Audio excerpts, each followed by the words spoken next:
अस्सलाम वालेकुम everyone, welcome to my channel, welcome to another vlog. I hope आप सब ठीक होंगे। हम लोग भी अल्हम्दुलिल्लाह ठीक हैं।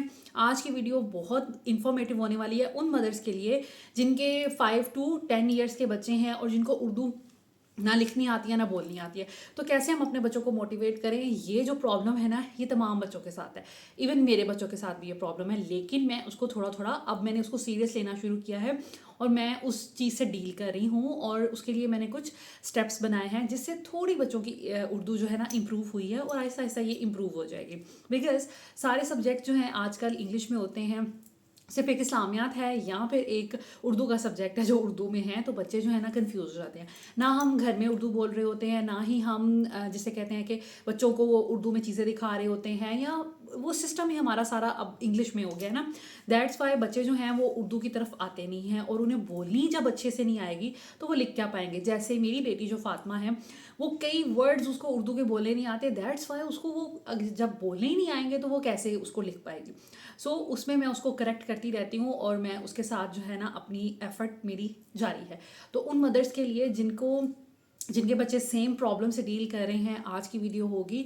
तो मैंने आपको बिल्कुल बेसिक से बताना है और आगे चल के हम कैसे हरूफ तहजी वगैरह बना सकते हैं, हम कैसे एक वर्ड बना सकते हैं और बच्चों को कैसे सिखा सकते हैं।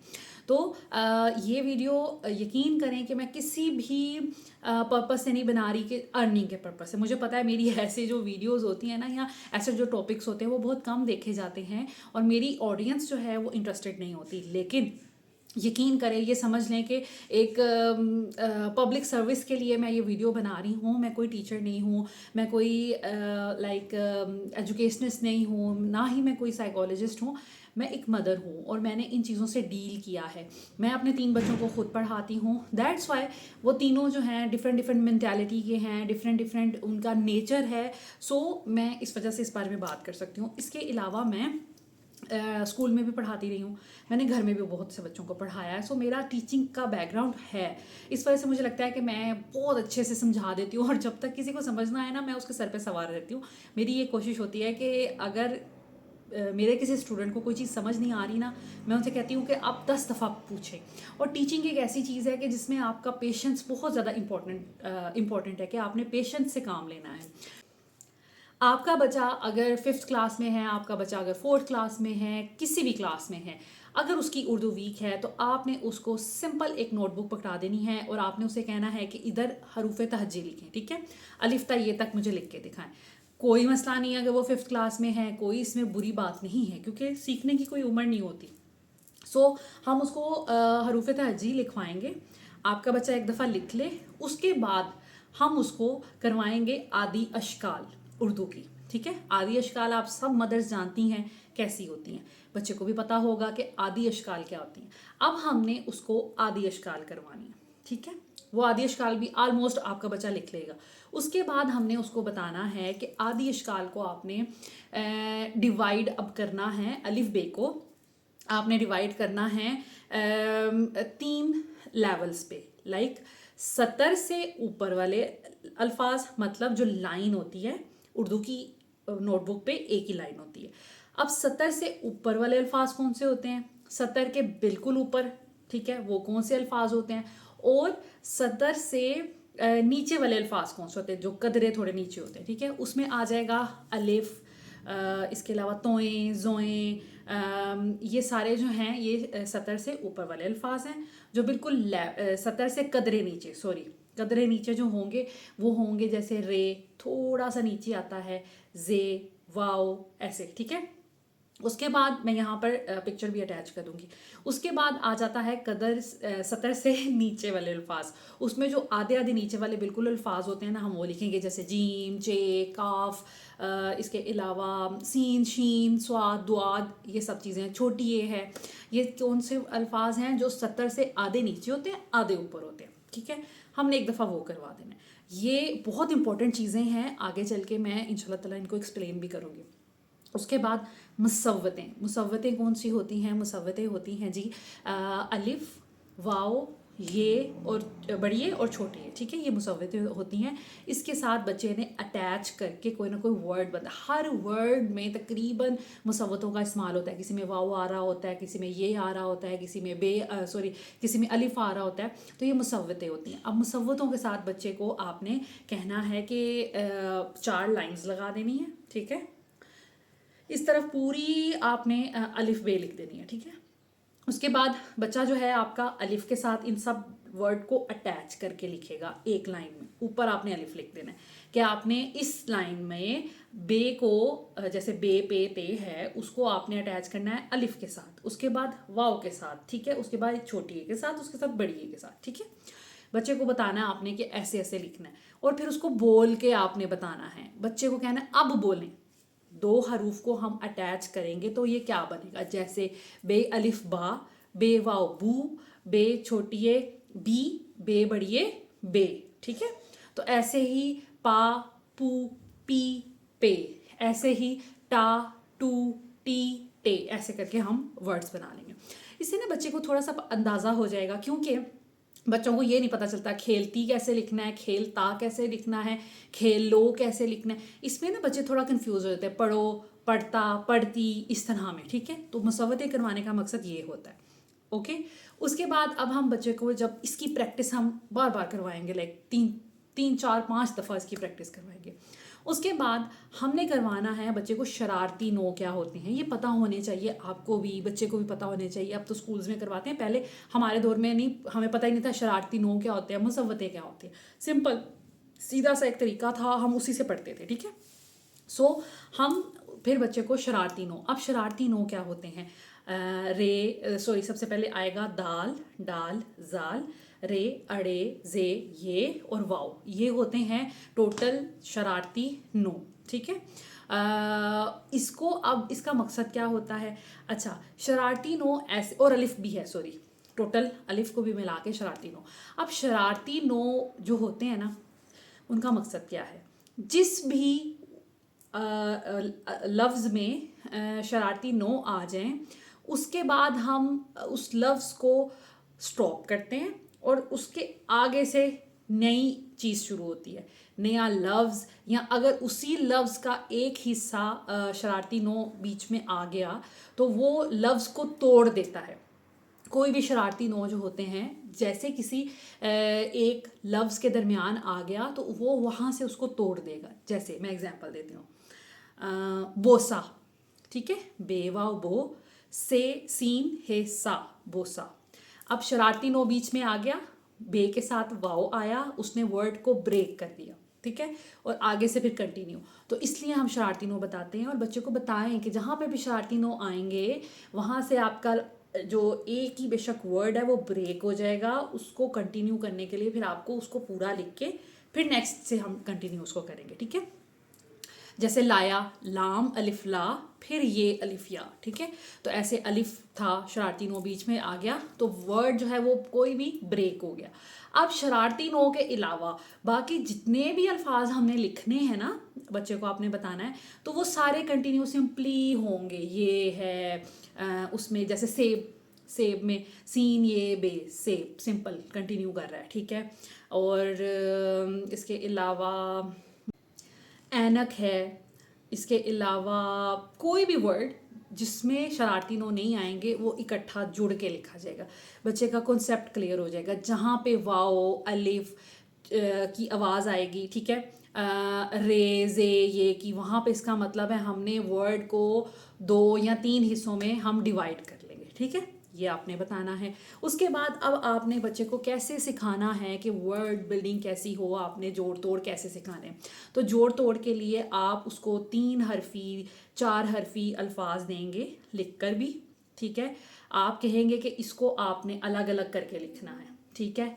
वो आपने उसको तोड़ करना सिखा दिए। इसी तरह फिर आपने कोई भी वर्ड तोड़ कर लिखना है, आपने उसको फिर कहना है कि अब मुझे इसको अलग अलग करके दिखाएं, तो उसको वो तोड़ के लिख के दिखाएगा। और आपने इसी तरह कुछ वर्ड्स दे देने और कह देना है कि इसको जोड़ के लिखाएं। इस तरह ये जो प्रैक्टिस हम करते हैं ना, ये क्यों प्रेप में या 1 क्लास में 2 क्लास में ये प्रैक्टिसेस होती हैं, क्योंकि बच्चे को अभी हम इनिशियली लिखना सिखा रहे हैं, जोड़ बनाना सिखा रहे हैं, तो उसके लिए हमें जोड़ तोड़ करने पड़ेंगे कि वर्ड को हमने कैसे ब्रेक करना है ताकि वो आवाज़ें निकालें या वो देख कर सुन कर वो समझ पाए कि इस लफ्ज़ में क्या चीज़ आ रही है। जैसे हम इंग्लिश में सिलेबल करते हैं कि जैसे कोई एक वर्ड है बड़ा सारा, जैसे आप लगा लें डेकोरम, ठीक है। तो अब उसको हमने बच्चे को अगर लिखना सिखाना है या हमने बोलना सिखाना है तो हम उसको उसके सिलेबल बना के बताएंगे, जैसे डी को रम, ठीक है। ऐसे बच्चे को थोड़ा बहुत नॉलेज, थोड़ा बहुत अंडरस्टैंडिंग हो जाएगी कि क्या है इसके अंदर स्पेलिंग, ठीक है। तो इसी तरह हम उर्दू के अल्फाज भी करते हैं, ठीक है। हमारे पास एक सिंपल सी बात है कि हम उसको जोड़ और तोड़ में डिवाइड कर सकते हैं, ठीक है। ये हमारी उर्दू की प्रैक्टिस का हिस्सा है, तो वो काम हमने बच्चे को करवाना है। आपका बच्चा चाहे 4th क्लास में है चाहे 5th क्लास में है, उसकी उर्दू अगर अच्छी नहीं है, आप यहाँ से उसको शुरू करवाएं, वीकेंड्स पे उसको लेके बैठ जाएं, उसको हरूफ तहजी करवाएं, उसको शरारती नो करवाएं, उसको 70 से ऊपर कौन से अल्फाज होते हैं, 70 से कदरे नीचे और 70 से बिल्कुल नीचे वाले अल्फाज कौन से होते हैं, फिर आप उसको मुसव्वतों के बारे में बताएं, फिर उसको शरारती नो के साथ जो चीज़ें अटैच होंगी वो ब्रेक हो जाएंगी। सिंपल सा एक फॉर्मूला है, सिंपल सा एक रूल है, एक दफ़ा बता देंगी बच्चे को समझ आ जाएगी। उसके बाद आपने उसको जोड़ तोड़ की प्रैक्टिस करवानी है, ठीक है। इसी तरह पहले 3 हरूफ, फिर 4 हरूफ, फिर 5 हरूफ, ऐसे कर करके आप जब उसको करवाएंगे तो उसको जोड़ना तोड़ना लफ्ज़ बनाना आ जाएगा, ठीक है। उसके बाद अब ये तो होगी बेसिक लेवल में, ठीक है। उसके बाद आप बच्चे को 3-3, जैसे बहुत छोटे बच्चे हैं जैसे ज़ैनब फातिमा लगा लें या उनसे थोड़ी छोटी बच्ची लगा लें, तो उसमें ये है कि हम उनको करवाएंगे कि आपने 3-3 हरूफ का, ठीक है, आपने बहुत कॉम्प्लिकेट नहीं करना। जैसे मैंने आपको इंग्लिश की क्लास में बताया था कि इंग्लिश में हम 3 लेटर्स वाले वर्ड देंगे, इसी तरह हम उर्दू में भी 3 हरूफ वाले अल्फाज देंगे, जैसे बोल, तोल, टोल, शोर, मोर, इसके अलावा मार, ऐसे कर करके हम जो जिसमें 3-3 हरूफ होंगे वो देना देकर इमला करवाना शुरू करेंगे। इस तरह क्या होगा कि बच्चे को एटलीस्ट 3 अल्फाज का, और जब आप ये वाली प्रैक्टिस करवा लेंगे ना तो बच्चा 4 वाला 5 वाला भी सीख जाएगा। इस प्रैक्टिस में आपने दिल लगाना है अपना भी और बच्चे का भी, ताकि वो अच्छे से कर सके। जितनी आप उसको प्रैक्टिस करवाएंगे ना बच्चा बहुत प्रो हो जाएगा, और फिर उसको 4 अल्फाज लिखना भी मुश्किल नहीं लगेगा, 5 भी मुश्किल नहीं लगेगा। एक दफ़ा 3 या 4 वाले आ गए उसके बाद तो फिर बच्चा कंटिन्यू कर लेगा ना अपना, वो आसानी से लिख लेगा। एक मुझे क्वेश्चन आया था कि आप ही हम कैसे बच्चों को सिखाएं कि बच्चों ने उर्दू के अल्फाज कैसे बनाने हैं, और इसमें एक और पार्ट है। आपने बच्चे को हरूफ तहजी सिखाया, ठीक है, वो सब बच्चों को पता है, आप उसके भी साउंड्स करवा दें, ठीक है। आजकल स्कूल्स में हरूफ तहजी के भी साउंड करवा रहे हैं ताकि उनको बोलना और लिखना उर्दू आसान हो जाए, ठीक है। जैसे अलिफ को हम अ, बे को ब, पे को प, अलिफ आ अनार, बे ब बकरी, ठीक है। तो इस तरह करके अगर आप अपने बच्चों को उर्दू के भी साउंड्स करवाना शुरू कर देंगे ना तो आपके बच्चे बहुत आसानी से उर्दू भी लिखना और पढ़ना सीख जाएंगे, यही साउंड्स बना बना के, ठीक है। आप उनकी प्रैक्टिस में रखें। अलिफ के साथ आपने बच्चों को कहना है कि सिर्फ अलिफ नहीं मुझे कहना, अलिफ नहीं सुनाना, अलिफ आ, बे ब, पे पा, टे टा, ऐसे करके। तो इस तरह करके जब वो साउंड्स कर लेगा, उर्दू के कोई मुश्किल नहीं है, इंग्लिश के थोड़े से हैं, कुछ 1-2 चीज़ें हैं जो थोड़ी डिफरेंट है, लेकिन यकीन करेंगे उर्दू के तो जो वर्ड है आपने वैसे करना है, सीन सा तोएं ता, ऐसे करके। तो हम वो जब करवा लेंगे तो बच्चे के लिए वर्ड्स बनाना, उनको बोलना या लिखना बहुत ज़्यादा आसान हो जाएगा। छोटी सी प्रैक्टिस है, सिंपल सी प्रैक्टिस है, लेकिन यकीन करें कि आपके बच्चे बहुत हद तक जो है ना इन चीज़ों को सीख कर इंशाल्लाह ताला वो लर्न करेंगे और वो उनके लिए उर्दू लिखना या पढ़ना आसान हो जाएगी। और अगर आपका बच्चा ट्यूशन जाता है, एकेडमी जाता है, आपने किसी के सर पे ये रिस्पॉन्सिबिलिटी नहीं डालनी, आपने अपने बच्चे को ये काम अपनी सुपरविजन में करवाना है, ख़ुद करवाना है। जैसे वीकेंड पे आजकल तो हर स्कूल में सैटरडे संडे ऑफ होता है, तो आप जो रूटीन का उसका वीकेंड पे काम है उसको करवाएं, सैटरडे संडे को उसको अपने पास लेके बैठें। मेरा ख्याल है कि दोनों दिन आप अगर 2 घंटे भी बच्चे को पढ़ा लेंगे ना, लाइक 2 घंटे सिर्फ वीकेंड पे, तो आपका बच्चा इतने अच्छे से उर्दू सीख जाएगा, या जिस भी सब्जेक्ट में उसका मसला है ना, मेरा ख्याल है कि आप वाइजली उसको ठीक करवा सकते हैं। और यहाँ पर एक बात मैं कहूँगी कि अगर आप चाहते हैं कि आपके बच्चे आपके पास पढ़ें, घर में पढ़ें, बहुत सी मदर्स कहती हैं कि हमारे पास हमारा बच्चा नहीं पढ़ता, ये तो हमारी बात ही नहीं सुनता। कैसे मजाल हो सकती है एक बच्चे की कि वो आपकी बात ना सुने? मुझे तो ये बात समझ नहीं आती। और अगर ऐसा है तो इसका मतलब है कि आपकी गलती है। मेरी माशाल्लाह 3 बेटियां हैं, मैं उनको खुद पढ़ाती हूँ, और कभी भी किसी ने मुझे ये नहीं कहा कि हमने नहीं पढ़ना या हमने छुट्टी करनी है या मामा अभी नहीं, ठीक है? क्योंकि उनको पता है कि मामा ने अगर कह दिया है कि ये पढ़ने का टाइम है, आपने पढ़ना है, तो उनके पास कोई और दुनिया का ऑप्शन है ही नहीं। पहले दिन से मैंने उन पर कंट्रोल रखा है, पहले दिन से मैंने उनको एज टीचर ट्रीट किया है कि मैं अब टीचर हूँ, मैं कोई आपकी मामा नहीं हूँ, आपने ये काम करना है। तो आप जब जहाँ पर मुझे लगता है कि ये पेरेंट्स की गलती होती है कि बच्चे जी हमारा कहना नहीं मानते, ऐसे कैसे? ये तो बहुत गलत बात है कि बच्चे कहना क्यों नहीं मानते, ये अच्छी बात नहीं है। सो इसमें आपकी गलती है, लेकिन हम उसको टाइमली स्टिच कर सकते हैं। अगर इससे भी ज़्यादा देर होगी तो बच्चे जो है ना वो फिर बहुत ख़राब हो जाते हैं। तो कोशिश ये करें कि शुरू से ही बच्चों का ब्रॉटअप ऐसा रखें कि आप जो बात कह दें वो हरफ़े आखिर होना चाहिए बच्चे के लिए। और अक्सर पेरेंट्स कहते हैं कि हमारे बच्चे हमारे से पढ़ते नहीं हैं, तो देखें आपको थोड़ी सख्ती करनी पड़ती है। कोई भी बच्चा आराम सुकून से नहीं पढ़ता, आपको सख्ती करनी पड़ेगी। मैंने अपने बच्चों पर शुरू में की, ठीक है, एक डिसिप्लिन कायम किया, और उसके बाद अब वो घर में मेरे से पढ़ते हैं और उन्होंने कभी मुझे परेशान नहीं किया, कुछ भी नहीं। लाइक मैं उन्हें कहती हूँ पढ़ लें, ये टेस्ट दे दें, एक्स्ट्रा काम करवाना है, सैटरडे संडे में हमेशा उनको एक्स्ट्रा काम करवाती हूँ। लाइक टेबल्स करवाती हूँ, क्योंकि अब टेबल्स का उनका आ गया है कि टाइम, और टेबल्स करवाती हूँ, लिखवाती भी हूँ, सुनती भी हूँ, और क्वेश्चंस करवा लिए या कुछ भी, उर्दू का ज़्यादा काम करवाती हूँ। सो अगर आप कहते हैं कि आपके बच्चे आपसे पढ़ते नहीं हैं, आपको थोड़ी सख्ती करनी पड़ेगी। अगर आपने पहले सख्ती नहीं की, अब अचानक से सख्ती करेंगे तो थोड़ा सा आपको मसला होगा, लेकिन आपने करनी है। उनके बेनिफिट्स बंद कर दें, उन्हें कह कि आपको पूरा हफ्ता अलाउ नहीं होगा टीवी देखना, या आज अगर आप पढ़ेंगे नहीं मुझसे तो मैं फिर आपको पूरा दिन ना आपको पॉकेट मनी दूंगी, ना आपको खिलौनों से खेलने दूंगी, ना मैंने आपको कोई चीज़ अच्छी बना के देनी है खाने के लिए, या फिर मैंने आपको टीवी नहीं देखने देना, टीवी का रिमोट छुपा दें, ठीक है, उसका स्विच गायब कर दें, कुछ भी कर दें। लाइक आप उनको फिर पनिश करें अगर बच्चे नहीं पढ़ते। तो पहले कोशिश करें कि प्यार से पढ़ें, और उनका जब बच्चे को हम एक बहुत ज़रूरी बात है कि जब हम बच्चे को ये कहेंगे ना पढ़ो फॉर नो रीज़न, तो बच्चा नहीं पढ़ेगा। अगर हम बच्चे को कहेंगे आएँ हम पढ़ते हैं, क्योंकि आपको ये चीज़ मुश्किल लगती है, मैं आपको करवाती हूँ, तो ये चीज़ आपके लिए आसान हो जाएगी, और हम मिलके करेंगे और बड़ा फन वे में करेंगे, तो मेरा ख्याल है कि बच्चे जो है ना थोड़े से अटेंटिव हो जाएंगे, उनको लगेगा कि इसमें कोई हमारा बेनिफिट है। तो बहुत से बच्चे इसीलिए पढ़ाई से भागते हैं क्योंकि उनको कुछ समझ नहीं आ रहा होता। वो अपनी क्लास से इतना उनका डिस्टेंस आ गया होता है कि अगर क्लास 10 कदम आगे है वो पीछे हैं, तो वो बहुत ज़्यादा परेशान हो जाते हैं कि हमें दरमियान वाली चीज़ें तो आती नहीं है, हम कैसे उनको उनके साथ मैच करें।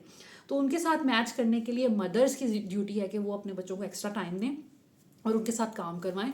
और ये थोड़ा सा आप उनको एक्स्ट्रा टाइम जब देंगे ना, तो यकीन करें विद इन डेज़ वो अपनी बाकी क्लास के लेवल के साथ हो जाएंगे। तो ये आपने खुद करना है, और कोशिश करें कि इसको मेंटेन करें, और इसमें कोई मुश्किल नहीं है। मैं कर सकती हूँ ना, तो फिर कोई भी मदद कर सकती है। मेरी भी ये कोशिश होती है कि मैं बच्चों के साथ करूँ। यकीन करें मैं वीकडेज़ में अपने बच्चों को वो थोड़ा यूँ पढ़ाती हूँ, ठीक है, जो काम मिला बस, क्योंकि टाइम ही नहीं होता, उन्होंने भी खेलना होता है, उनकी भी अपनी एक्टिविटीज़ होती हैं, बेचारे एग्जॉस्ट हुए होते हैं सारा दिन। लेकिन वीकेंड पे मुझे लगता है कि ये 2 डेज जो है ना, ये गोल्डन अपॉर्चुनिटी है मेरे लिए, और मैंने आज इनको पढ़ाना है। सो यहाँ ये वाली प्रैक्टिस मैंने आपको स्टार्टिंग लेवल पे करवाई है। इंशाल्लाह ताला आपके फर्दर जो भी क्यूरीज हुई, जो भी प्रॉब्लम्स हुई, मेरे साथ शेयर कीजिएगा, मैं इंशाल्लाह ताला आपके साथ शेयर करूँगी। एक मदर थी, उन्होंने मुझे कहा था कि एग्ज़ाम्स आने वाले हैं, कुछ बच्चों की तैयारी के बारे में कुछ बताएं, तो इंशाल्लाह ताला वो भी मैं अब जल्दी किसी वीडियो में बताऊंगी। क्योंकि यकीन करें कि मेरा मकसद ये नहीं है कि मुझे इन वीडियोस पे व्यूज़ मिले। मेरा मकसद ये है कि अगर आप मुझे देखते हैं, एक प्लेटफॉर्म है, और मैं अगर आपकी लाइफ में थोड़ी सी कोई आसानी पैदा कर सकती हूँ या आपको थोड़ा बहुत गाइड कर सकती हूँ, तो वाई नॉट, क्यों नहीं।